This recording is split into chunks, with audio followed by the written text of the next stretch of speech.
시청자 여러분 안녕하십니까? 대구 경북 소식 전해드립니다.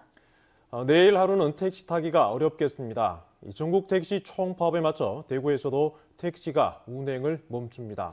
16,000대 택시 대다수가 동참할 것으로 보입니다. 양관희 기자입니다. 택시가 멈추는 것은 카카오 카풀 서비스를 반대하는 전국 택시 총파업 때문입니다. 운행 중단 시간은 내일 새벽 6시부터 모레 새벽 5시까지 23시간입니다. 대구 지역 법인 택시 6,200여 대와 개인 택시 10,000대 가운데 상당수가 운행 중단에 동참할 예정입니다. 절대 파업이지 뭐. 목숨 거는 사람도 있었잖아요. 거기에다가 그 사람한테 미안해서라도 안 되지. 찬성합니다. 그 카카오 쪽에서 택시 영역을 침범하는 자체가 난 잘못됐다고 보기 때문에. 대구에서는 내일 따로 택시 200대가 서울 국회의사당에가 투쟁합니다. 한 달에 200만 원 수입도 안 됩니다. 협상의 대상이 아닙니다. 카풀은 우리가 죽느냐 사느냐 이 두 갈래길에 서 있습니다. 대구 지역에서 사람들이 교통수단 가운데 택시를 이용하는 비율은 10%입니다. 만약 내일 택시가 전면 파업에 들어가면 이런 역 앞이나 대학 병원에서는 시민들이 큰 불편을 겪을 것으로 예상됩니다. 내일 파업을 바라보는 시민들 시선은 곱지만은 않습니다. 아마 안 되죠. 솔직히 좀 불친절하잖아요. 불친절하고 뭐 소자님으로 뭐 저는 솔직히 카풀 좀 찬성하는 편이거든요. 대구시는 도시철도와 급행버스를 새벽 1시까지 연장 운행하는 등 대책을 내놓았지만 뾰족한 수는 없습니다. 시민들의 통행에 불편을 최소화하고 승용차 요일제도 전면 해제를 해서 경상북도 구미, 상주, 영주에서는 택시가 정상 운행하는 등 지역별로 택시 총파업이 벌어질 예정입니다. 경북 시군과 다르게 광역시인 대구는 카풀 서비스가 도입되면 상당한 타격을 받게 돼 향후 추이가 주목됩니다. MBC 뉴스 양관입니다.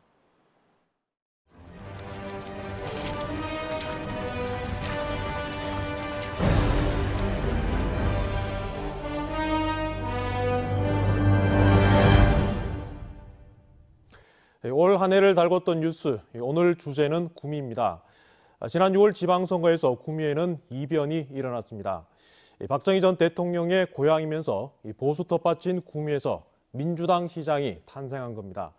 정치적으로 또 정책적으로 주목받고 있는 구미, 한태현 기자가 보도합니다. 지난 6.13 지방선거에서 구미시장 선거 결과가 전국적인 주목을 받았습니다. 보수 텃밭이자 박정희 전 대통령 고향인 구미시장 선거에서 더불어민주당 장세용 구미시장 후보가 당선됐습니다. 득표율 40.7%로 구미 지역에서 민주당이 말 그대로 파란을 일으켰습니다. 누구도 예상하지 못한 결과였습니다. 장 시장 당선 당시의 인터뷰 보시죠. 우리 시민의 다양한 욕구들을 표현하는 통로를 마련해 달라는 그런 출발점으로 보고, 그런 의미에서 저는 새로운 의미의 시민혁명이 아닌가. 일단 원인은 구미 경제 추락에서 찾을 수 있습니다. 기업들이 구미공단을 떠나면서 실업률이 수년 동안 최고치를 기록했습니다. 지난 20년 동안 보수 출신 구미시장 2명이 박정희 전 대통령의 망령만 쫓았다는 반성 또한 이변의 원인으로 꼽혔습니다. 그래서 장 시장은 경제 살리기를 제1의 목표로 삼았습니다. 어려운 구미 경제를 살리겠다는 장 시장은 취임 100일을 맞아 도시 재생, 동반 성장, 역사 문화 되살리기, 사회적 약자 공감, 공유 도시 다함께 프로젝트 등 5대 핵심 전략을 제시하고 구미형 일자리 창출을 약속했습니다. 기존의 자유한국당 출신 역대 구미시장과는 다른 색채를 보였다는 평가를 받았습니다. 집권 여당의 도움을 받아 이해찬 민주당 대표 취임 후 민주당의 첫 현장 최고위원회 회의가 구미에서 열리면서 장 시장에게 힘을 실어줬습니다. 하지만 보수층의 반발로 장 시장의 뜻대로 되는 게 없었습니다. 첫 번째가 구미시의 새마을과 폐지 추진이었습니다. 장 시장은 구미시 조직을 개편하면서 새마을과를 없애는 대신 시민 공동체과를 신설하려고 조례안 개정을 추진했습니다. 하지만 자유한국당이 과반수 포진한 구미시 의회의 반대로 장 시장의 계획은 무산됐습니다. 민간 행사가 이념 문제로 비한 박정희 전 대통령 추모제도 장 시장의 발목을 잡았습니다. 장 시장이 이 행사에 참여하지 않으면서 지역 보수층을 자극했고 지역민들 사이에 갈등만 일으켰다는 비판을 받았습니다. 지방분권운동 구미본부 김종길 공동대표 인터뷰 보시죠. 구미시와 장세용 시장이 보수와 진보를 다 설득하지 못하고 있다고 생각합니다. 보수와 진보를 설득하는 유일한 길은 경청하고 진심을 다해서 대화하는 것뿐이라고 생각합니다. 장 시장이 시대에 역행하는 실수도 저질렀습니다. 관사 부활인데요. 구미시가 내년도 예산에 시장관사 명목으로 전세보증금 3억 5천만 원을 반영해 줄 것을 시의회에 요구했다가 거절당했습니다. 그래서 시민단체들은 진보와 보수를 막론하고 장 시장의 이해하기 힘든 행보에 일침을 놓고 있습니다. 보수의 텃밭인 구미에서 장 시장이 내년에는 올해와 같은 혼란을 잠재우고 구미 경제에 활력을 불어넣어 지역민들의 지지를 이끌어낼지 기대해 봐야겠습니다.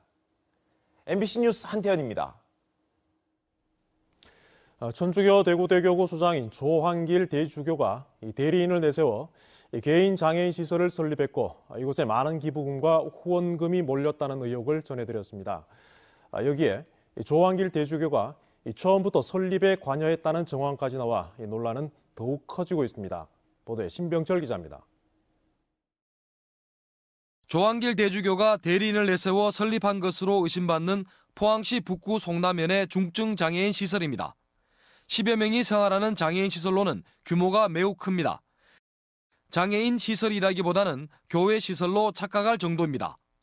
일반인들 보면 연수원이나 개신교로 말하면 기도원 같은 시설이지 않습니까? 그런 시설로 운영했다면 이건 심각한 문제가 있죠. 전체 시설은 장애인 복지시설이라고 해놓고 웬만한 성당 규모와 비슷한 수준입니다. 십자가의 길 등을 만들기 위해 무허가로 불법으로 산림을 훼손하기도 했습니다. 조환길 대주교가 이곳을 아주 사유화해서 개인만의 어떤 그런 왕국 같은 시설로 만들려고 한 의도가 숨어 있다라는 거죠. 조환길 대주교는 이 시설이 설립된 2006년 이전부터 관여했던 것으로 드러났습니다. 조 대주교가 처음부터 이 시설 원장 부부와 상의를 하고 틀을 산 것으로 확인됐습니다. 처음에 산 16번지를 조 대주교에서 사실 때 원래 사실 때 이거 베들레헴 공동체를 만들 생각을 가지고 사신 겁니까? 그것 때문에 들어온 거지. 아니면 이거 들어올 이유가 없었죠. 2006년 장애인 시설이 설립되자 당시 매일신문 사장인 조 대주교는 지도 신부를 맡았습니다. 그는 이듬해 보좌 주교를 거쳐 주교에 오르면서 교구 내 2인자에 올랐습니다. 교구 최고위층 신부가 세운 시설로 알려지면서 기부금 모집에 큰 도움이 됐습니다. 우리 부부가 유명한 사람도 아니고 그냥 평범한 직장이네 진짜. 우리 보고 줄 사람은 없겠죠, 그죠? 조 대주교가 교구장으로 취임한 2010년 이후 이곳에는 더욱 많은 기부금과 후원금이 몰렸습니다. 시설 규모도 2배 이상 커졌습니다.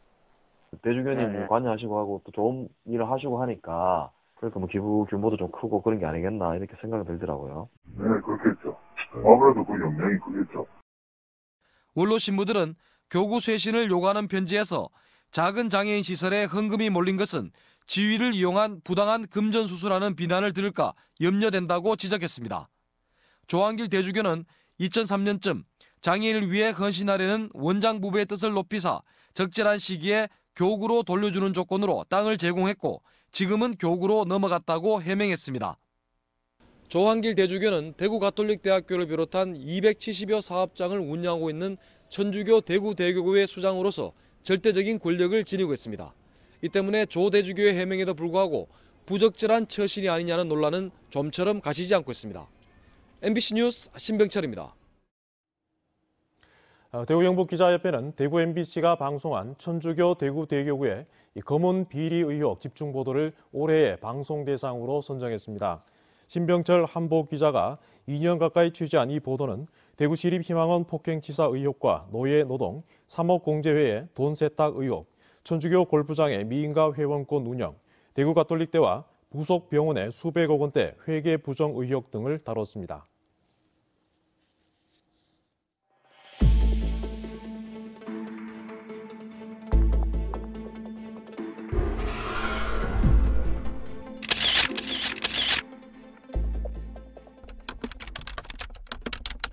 일산화탄소에 중독돼 참변을 당한 것으로 보입니다.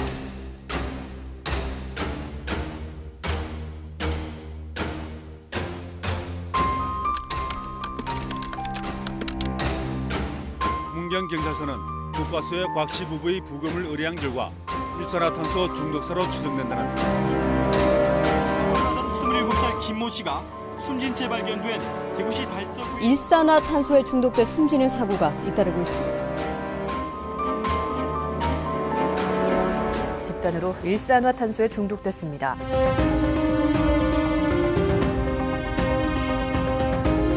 을 호소했고 모두 병원으로 옮겨졌습니다.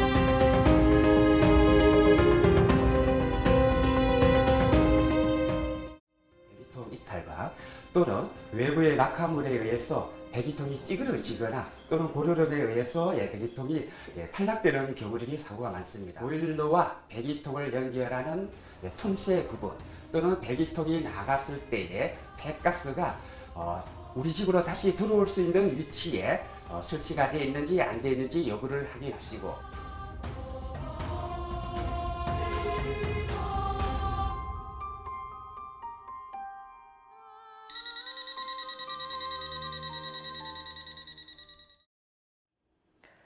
오늘 대구문화방송은 특별한 손님을 맞았습니다. 대구문화방송이 4년 전 단독으로 보도한 유아 사망 사건의 유족이 불우이웃을 위해 써달라며 2억 원을 맡겨왔는데요. 당시 MBC가 병원과 의료진이 의료사고에 책임이 있다는 의혹을 제기했는데 긴 법정 다툼 끝에 유족이 승소금을 받았고 이를 이웃 돕기에 맡긴 겁니다. 김은혜 기자가 보도합니다. 지난 2014년 구미의 한 종합병원에서 생후 22개월 된 유아가 숨졌습니다. 대구문화방송이 단독으로 보도했고 검찰이 수사를 시작했습니다. 법원은 1심에서 담당 의사를 비롯해 의료진 3명을 처벌했습니다. 의료 과실을 인정한 겁니다. 고 박진우 군의 유족은 병원과 의료진이 진정한 사과 한마디도 하지 않는다며 민형사 소송을 진행했습니다. 4년 동안 지루한 법정 공방 끝에 민사소송에서 2억 8천여만 원을 배상하라는 법원 판결을 받았습니다. 유족은 그동안 들었던 변호사 비용 등 재반 비용을 제외한 2억 원을 심장병을 앓고 있는 어린이를 위해 써달라며 대구문화방송에 맡겼습니다. 유족은 세상을 떠난 진우를 위해 부모로서 할 수 있는 마지막 선물이라며 앞으로는 이런 일이 발생하지 않기를 간절히 기원했습니다. MBC 뉴스 김은혜입니다. 기부한파로 사랑의 온도탑 모금액이 지난해보다 많이 적습니다. 대구 사회복지 공동모금회에 따르면 희망 나눔 캠페인의 대구 지역 올해 모금액은 18억 6천여만 원으로 집계됐습니다. 지난해 같은 기간 성금은 35억 5천여만 원으로 올해 성금액은 지난해의 52.9%에 그쳤습니다. 경북 사랑의 온도탑은 모금액이 47억 3천여만 원으로 목표액의 31% 수준을 보이면서 사상 최저치로 나타났습니다. 환경부는 강정 고령보와 달성보, 합천 창녕보와 창녕 함안보를 개방한 뒤에 축구장 260개 규모의 모래톱도 생기고 수변 공간이 늘면서 조류 경보가 내려지지 않았다고 밝혔습니다.